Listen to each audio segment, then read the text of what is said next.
let's say that you're the owner of some type of copyrighted material. Maybe it's a movie, maybe it's music of some kind. And you observe that there is a site that is operating outside of the United States. And that site, at least in your mind, seems to be infringing on your copyrights by U.S. law. So this is the site.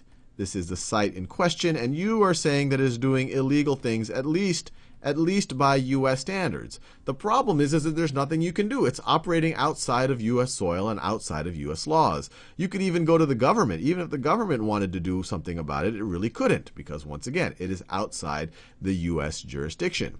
The purpose of SOPA, and it seems fairly benign at first, is to give some tools to these actors to stop this. The problem, and we'll see that it's actually quite a large problem, is it gives tools to these actors to do much more than just stopping illegal activity. It allows them essentially to go on to some degree, a kind of a witch hunt for anyone that might even have a whiff of enabling this type of activity. And it won't even just be for foreign sites.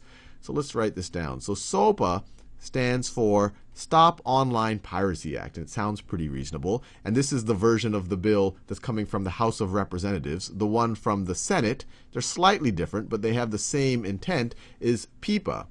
And what it does is, if you can't go after this site itself, maybe you can go after sites that are somehow benefiting this site, and those sites are inside the United States. So this is outside, this is inside the United States. So things that are doing that might include search engines. So search engines like Google or Bing, they obviously link to this site over here. You might have ad networks. So sites that allow this site over here to display ads and get revenue from them that are benefiting this site over here. You might have payment sites like PayPal or credit card processors that this site uses to collect revenue.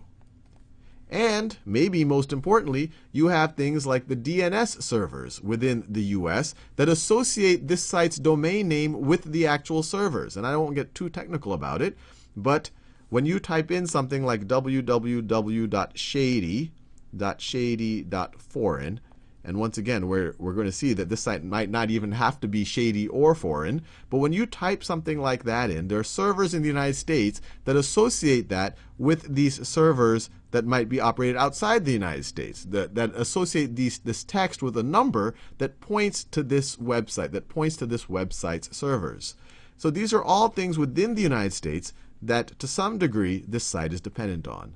So what SOPA does is it allows these actors here, the ones that are obviously concerned with enforcing their copyrights, to issue court orders and notices to these actors right over here that essentially compels them very strongly to immediately cut off ties, with this illegal site, or what they think is an illegal site.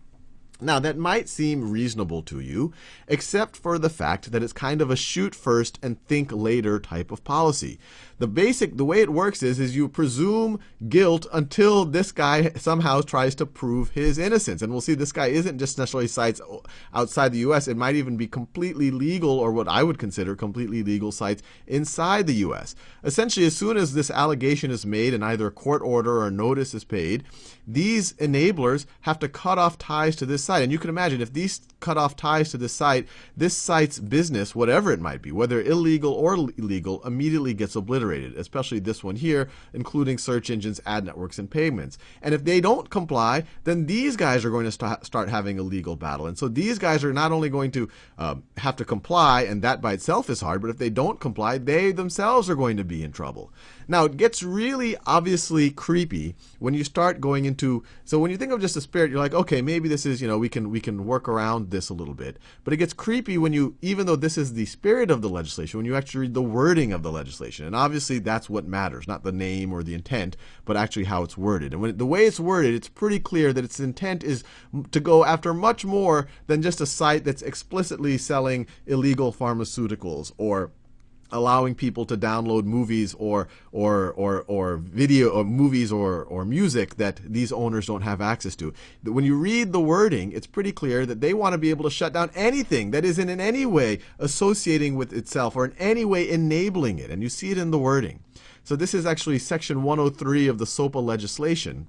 And this is how they define a site that is dedicated to theft of U.S. property. So an internet site is dedicated to theft of U.S. property if, and so, it's usable by people in the United States. And then this is interesting. It's primarily designed or operated for the purpose of, has only limited purpose or use other than, or is marketed by its operator or another acting in concert with that operator for use in, offering goods or services in a manner that engages in, enables or facilitates. Now this is interesting. Enables or facilitates all of these violations. And these are the violations that would be, illegal. You're selling things that you can't sell. You're infringing on other people's copyrights. And it might seem harmless, this enables or facilitates, until you think about what that could encapsulate. If I have a site, I guess I am part of a site, Khan Academy. Let's say someone puts a message on Khan Academy, and from Khan Academy, they link to a site that actually is really illegal and that is really shady. They link to it in the message boards. Well, under this, am I enabling? Is Khan Academy enabling or facilitating? And if that's the case, then Khan Academy, by this definition, would be considered to be a site that is dedicated to theft of U.S. property. And there are much bigger players than just Khan Academy that can be thrown into this bucket. Players like YouTube or Vimeo or any site or even a news site that allows people to put comments or allows people to put images, things like Flickr, that maybe in some way the user is infringing on the copyright. Now all of a sudden the whole site, based on this definition, the entire site can be defined as a site dedicated to theft of U.S. property. By this definition, YouTube could be that if it's viewed in kind of enabling or facilitating. Khan Academy, any news site could be viewed like that way. Vimeo could be viewed that way. A photo sharing site could be viewed that. People might take a photo of something they don't have the copyright to and upload an image. And all of a sudden, by this definition, based on just a sense that that's being violated, they won't just be able to shut down these blatantly illegal sites. They will be able to shut down things like YouTube or Vimeo, or even things like CNN.com if someone puts a message or an image that they think is somehow violating. And so it's not just going, right now the methodology is if there's some content on YouTube or Vimeo or some other site that they feel is infringing on their copyright, there are laws where they contact YouTube directly, they point them to the content that seems to be infringing, and then YouTube or Vimeo or whoever will take down that content. But what this allows them to do is shoot first and think later. Oh, look, you are enabling that. If they can convince some court to give a court order, even they can start giving notice to these players right over here to cut off ties with major, what I would consider very legal sites like YouTube or Vimeo or CNN. It's really almost any site that allows people to upload things onto it or put links on it, which is almost Facebook is another one. Facebook. Anything that has user-generated content, if on just a whim, they could take down the entire site, not just take down that user-generated content. They could, with convincing just one judge or convincing just any of these, they can cut off ties with Facebook, not even making Facebook.com point to Facebook anymore. CNN, they could just completely take down these sites on a whim. And it gets worse than that, because you would say, well, look, if they're taking this down on a whim, and maybe they kind of thought it was, but they didn't do their homework, and they later realized that it wasn't copyright infringement, couldn't these guys sue back? Although already the damage would have been done. These sites would have been taken down. They would have lost millions or billions of dollars. Millions or tens or hundreds of millions of users would not be able to access these things. And this would also be true for Wikipedia. If someone uploaded something where it wasn't completely 100% vetted, they could take down the entire site, not just that content. And you say, okay, that's bad enough, but couldn't these people say, hey, look, you wrongfully took us down, we're going to sue you now? Well, to see that they can't and to see how one-sided this legislation is, notice the threshold for being able to sue back if you kind of misrepresented a violation. The only way you are kind of held accountable is if you knowingly, materially misrepresented the violation.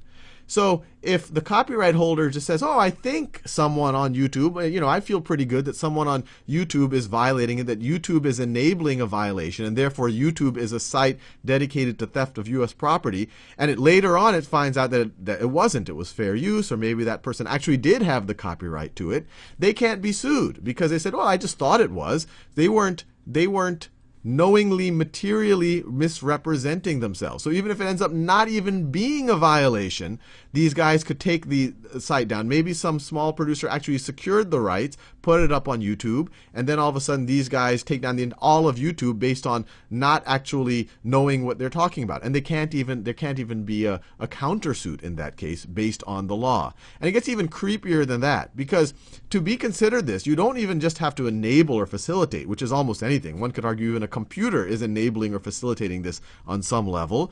But you are considered to be a site dedicated to theft of U.S. property, even if you do nothing illegal, even if you don't even enable anything illegal, but if you just take actions that make it difficult for authorities to confirm that you're doing something illegal. So if you view this in the physical world, obviously some people are doing illegal things in their homes.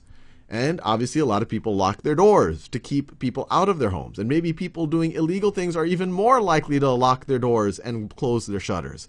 What this would do, and this would do it in the virtual sense, is say, look, just by taking the deliberate action of closing your shutters and locking your doors, which makes it hard for federal agents to confirm that you're doing illegal things, just by doing that, that itself is an illegal act. So this is maybe one of the creepiest and draconian intrusions of privacy that I've actually, I've ever heard of, that was even attempted to be passed into law. So if I were you, just as a kind of a privacy, liberty-loving American, I'd be worried.